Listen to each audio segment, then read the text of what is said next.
Pietro Infantino torna sulla panchina del Castrum Favara dopo il breve periodo di mister Terranova al suo posto ed è subito probante l'impegno al ritorno alla guida dei giallo-blu favaresi che dovranno vedersela allo stadio Broccoleri contro una Nissa che a sua volta ha bisogno di tornare a vincere dopo i passi falsi contro Regina e Gelbison. Ciccio Di Gaetano schiera la sua classica formazione a trazione anteriore ma parte forte la compagine di casa con questo calcio di punizione battuto da tripicchio. Varela viene anticipato in calcio d'angolo.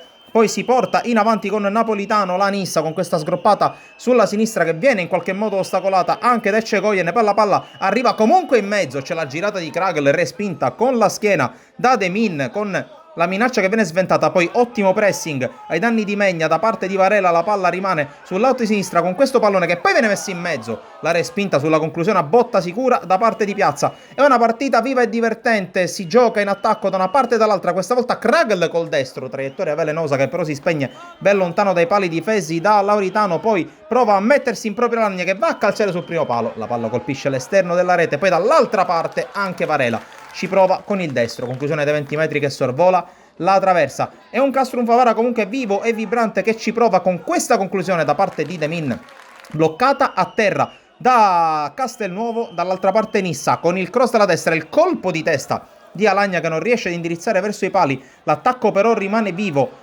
con la Nissa che prosegue con la sua offensiva con Terranova, il quale prova a passare al centro, viene fermato, si continua per il vantaggio e allora conclusione dalla distanza di Marco Palermo che sorvola la traversa. Le immagini passano al secondo tempo con questo attacco da parte di Terranova, il servizio al centro per Palermo che deve inseguire la sfera per però piazzarla di giustezza col sinistro ma non inquadra i pali. Insiste la Nissa con il primo tentativo col mancino di Olli Kragl, l'esito lo avete visto tutti e non è all'altezza delle qualità del tedesco. Dall'altra parte prova a mettersi in proprio Piazza, conclusione velenosa a giro col destro, Castelnuovo la mette in calcio d'angolo, poi calcio di punizione di Tripicchio con la palla che sorvola la traversa. Insiste il Castrum Favara con questo schema un po' nato dal nulla, dal calcio di punizione con Tripicchio che riesce ad armare il piede di Piazza, il quale va a calciare col sinistro, c'è la respinta, poi tiro dal cuore dell'area di Ferrante, respinge con i piedi alla grande Castelnuovo e la parata che tiene in piedi la Nissa che poi ci prova con questo tentativo dalla distanza di Terranova che sorvola la traversa. Poi dall'altra parte